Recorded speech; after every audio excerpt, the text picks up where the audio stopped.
Welcome to the Billboard Mastery Podcast, where you will learn the correct way to identify, evaluate, negotiate, perform due diligence on, select the construction type, build, rent the ad space, and operate billboard signs. And now, here is your host, the guy that built from scratch the largest privately owned billboard company in Dallas-Fort Worth, Frank Rolfe.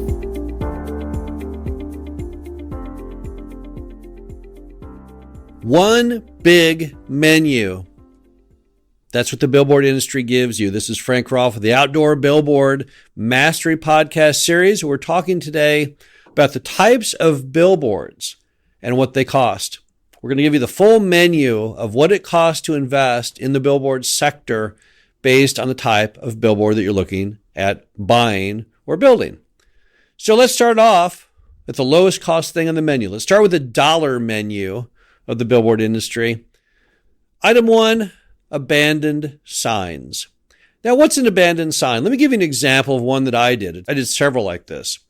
I one time found a series of wooden signs on the highway out in East Texas that was owned by a company called Stuckey's.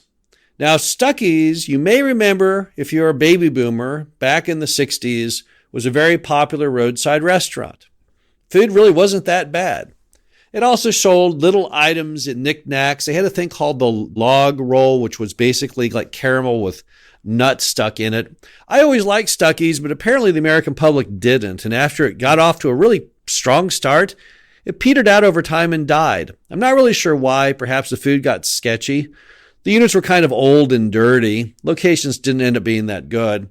So it went out of business. But in this case, when it went out of business, the billboards were still sitting there. All the billboards that said Stuckey's ahead, exit number, they're just sitting there and abandoned. I went to Stuckey's and said, hey, Stuckey's, what's with the old abandoned billboards? And they said, oh, yeah, those things. We forgot those are even there. We've been paying on the permits on those every year, but we forgot about them. So I then bought those signs from Stuckey's. Now, you see abandoned signs like that across America all the time. And you don't know why they're abandoned until you talk to the property owner to see. But often you can get those things basically for free if you just bring them back to life. Property owners, they just want the land rent started up again. So often they'll just give you the right to use the billboard, and all you have to do is basically put the ad faces back on it. And in some cases, those signs are not in really bad condition. So I'm going to say there are abandoned signs out there. I've seen them. I've owned them. I see them all the time that you can probably get back into operation for under $1,000. So your first stop on the menu, let's say, is maybe as low as $500. Next type of billboard you can buy are called 8 sheets. Now, what are these crazy things? These are 5x10 monopole signs, and they came from the good old Billboard 1970s movement for liquor and tobacco. And they're smaller because they were for surface streets and even pedestrians. And they put them in a lot. You'll find these things sometimes really, really dense. Here's one. You'd only go a few hundred feet. Here's another one. But when the industry dropped liquor and tobacco advertising back in the 80s, there was nothing to do with these signs. Hundreds of thousands of units, and nobody wanted them anymore.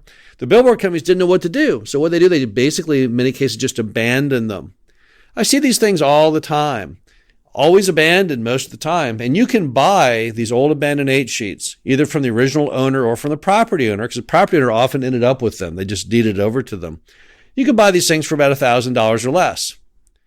But unlike the first example, the abandoned signs, which may be old wooden telephone pole construction, these are metal. These are very, very hardy signs.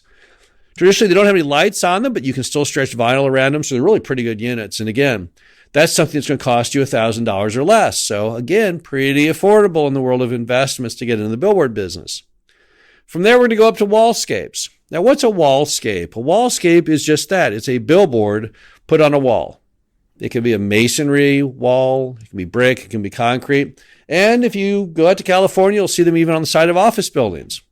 So how does it work? Well, bear in mind, a billboard just holds something up. So in this case, the wall stands up on its own. You just attach the sign to something that's already standing up as opposed to building something new.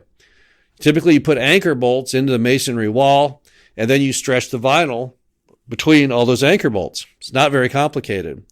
You can build a wallscape traditionally for not a lot of money. It's not free. It's a little more expensive than the 8-sheet and the abandoned sign. But I've seen wallscapes people have built for a couple $1,000s. So once again, wallscapes, not super expensive. Some locations can in fact be spectacular. I know someone who had a wallscape right in the middle of Newport Beach. I've seen them in all kinds of different places across America, all kinds of cities. Seen them in Chicago, New York, but even in small town America. Another item, this is the workhorse of the industry. It's the one that I always think of when I think of billboards, one that you may think of, and that's the good old American wooden telephone pole type of sign. So how do you build those? Well, you get some used telephone poles. Only key item is they got to be straight in a line. Drill the hole, drop in the pole. Most people put in concrete. They just put it in dry. It mixes with the groundwater and the earth and turns into concrete. Other people put sand down the holes. I think personally concrete's better, but sand seems to work too. Then you have these poles sitting there vertically, and you put 2x4s across those, which are called stringers horizontally.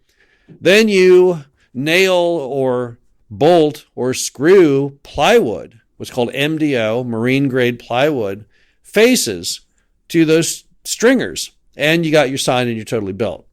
Those wooden telephone pole signs come in different sizes. They come in different heights.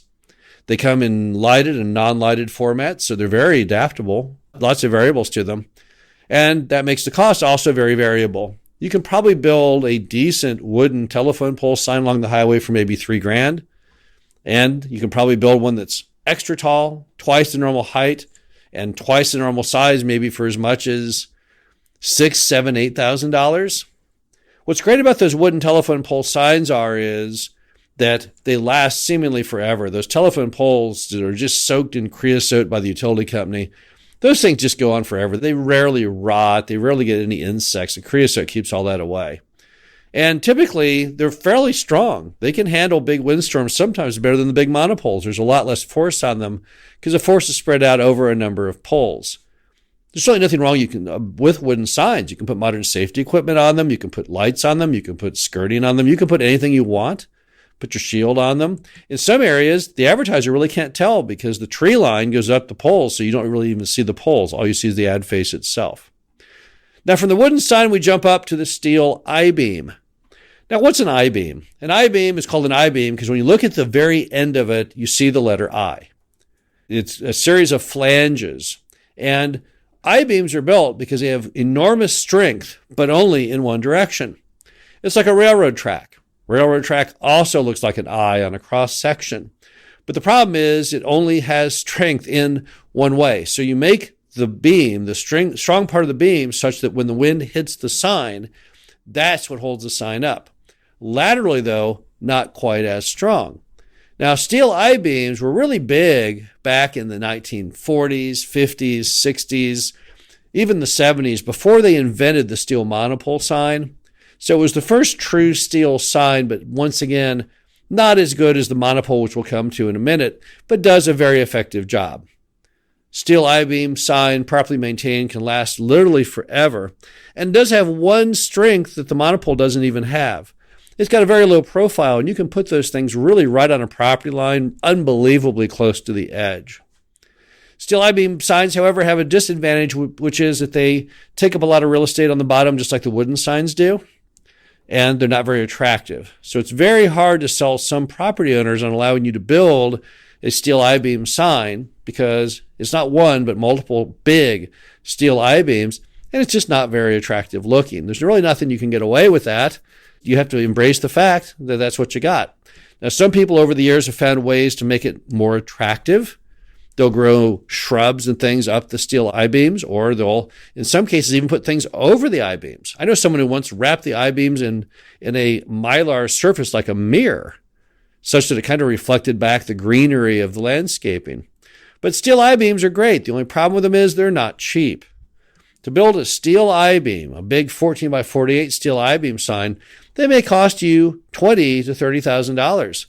It's not inexpensive. The cheapest one I ever built was a little under $10,000. But again, you're talking a very, very heavy object. These are really big steel beams, and they require real big equipment. When you build a wooden telephone pole sign, you can often get those poles in the ground using the utility company's own little truck they have. They have a little truck with a digger on it, and then it has a little tiny crane just big enough to pick up the pole and drop it in the hole. When you build steel I-beam signs, you're talking the real stuff. You're going to have to get a real driller to drill the holes, a real concrete company, and a real crane to put them in there. And that's why the cost mounts up so high. Finally, the final item on the menu is the steel monopole. It's the state of the art. Now, where did it even come from? I was around when it came out. Here's how it came to be. They were building the Alaskan pipeline. They made giant metal poles about 3 feet in diameter to do that. When they pressure tested them, they looked for ones that were hissing a lot of oxygen, which meant they would leak oil. So those, rather than trying to find a way to patch them, they threw them aside. They didn't know what to do with them. And then someone had this bright idea. You know what? I bet you could use those for a billboard sign. You could just drill a hole and put that in the ground and put in concrete. And now you'd have a real freestanding billboard. You know what? It was a great idea and it caught on. And today, that is the Cadillac of the industry, the steel monopole. Now, the only problem with the steel monopole is it's expensive. Let me give you an idea how much it costs. Bear in mind, a steel monopole sign is typically buried into the ground 10, 15 feet deep, all filled in with an entire concrete truck full of concrete. They weigh a lot, and all that force goes on that pole. So basically, there's a great amount of engineering and really big, thick metal and welding involved to build them. And that's why they're not inexpensive. A monopole sign is going to cost you at least probably $30,000 to $40,000 minimum, and they go up all the way up into well over $100,000 based on the height and the orientation of them. You see, monopole signs gave the industry the first ability to place the pole wherever it needed to go on the property. So they make different kinds. They make what's called full flag, where the sign is flush on one end. Make a thing called offset, where it dangles out from that pole in one direction or another. They may even make a thing called the super flag, where it's behind the building, and then the pole goes up and then straight out very, very far, sometimes 100 feet out. It sounds impossible you could even engineer this. And then the sign attaches to the end of that. So the monopole, you pay a huge premium for that flexibility. Now, of course, people love the monopole because on the ground, it takes up very little real estate. And you can paint it brown or green, and it kind of blends in with everything. But again, it's a cost-driven factor. So what's it all mean? It means you got a big range on this menu. You've got things that are under $1,000 that are in the hundreds of dollars, all the way to things up that might be $100,000. So it's a very, very adaptable menu. So what you're doing as a billboard owner and buyer, you're always trying to find what the least expensive structure is possible to be the matchmaker between the advertiser and the property. Because your whole goal is to deliver an ad message that's clear and easy for the viewer to see. And it doesn't much matter to you whether it's made of wood, metal, I-beam, monopole. Your job is to make that message possible at a budget that you can afford to make all your numbers work. And we're going to be going over that next week. So this is Frank Rolfe with the Outdoor Billboard Mastery Podcast Series. Glad you're here. Talk to you again soon. Thank you for listening to the Billboard Mastery Podcast. Be sure to visit us at www.billboardmastery.com, where you can find past episodes of this show, plus an array of information to help you successfully build, buy, and operate billboard signs.